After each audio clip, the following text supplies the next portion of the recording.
एक सच्ची घटना है कि एक पंडित जी और पंडिताएं,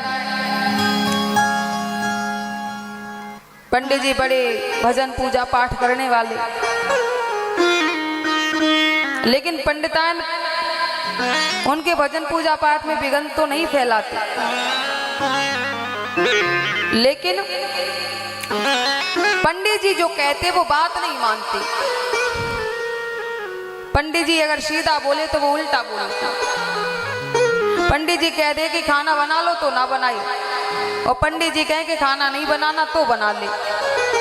पंडित जी के ठीक विपरीत चलती। एक बार पूर्णिमा का पर्व पड़ा तो पंडित जी गंगा स्नान के लिए तैयार होने लगे।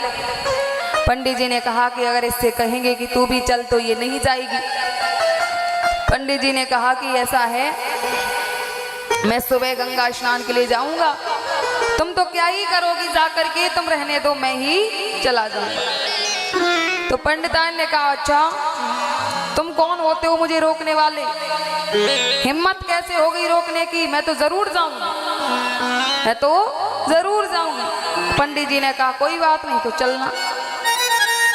अब पंडित जी सोचे अगर कहेंगे कि सुबह खाना पीना बना लेना तो नहीं बनाएगी। पंडित जी ने कहा ऐसा है कि खाना मत बनाना, वहीं से कुछ लेकर के पा लेंगे, बनाना नहीं। पंडितान तो झुंझला पड़ी, बड़े पैसे वाले आए, ज्यादा पैसा खर्च करने का शौक है, मैं तो खाना बना के तब लेके चलूंगी। और सुबह जल्दी उठी और खाना बना के हुई रेडी और पहुंची गंगा के तट पर। और पंडित जी तो स्नान किए और बाहर आई, पंडित जी के मुंह से धोखे से निकल गया।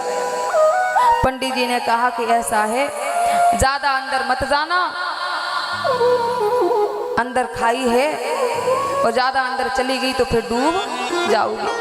पंडितानी ने कहा बड़े आए रोकने वाले, मैं तो अंदर घुस के तब नहाऊंगी, पूरा आनंद लेऊंगी। और नहीं मानी और महाराज अंदर घुस गई, और जैसे ही अंदर घुसी वैसे ही दलदल में फंस गई और पंडितानी बाहर नहीं आई। और गंगा का जल, गंगा की धारा उसको बहा करके ले चली गई। अब पंडित जी चिल्लाए अरे भैया मेरी पंडितान को बचाओ, पंडितान को बचाओ। तो जो तैरने वाले थे वो कूद पड़े। और जिस दिशा में गंगा बह रही थी पूरब साइड में, तो पंडित जी चिल्लाए अरे भैया इधर नहीं जाना, उल्टे बहो उल्टे। क्यों?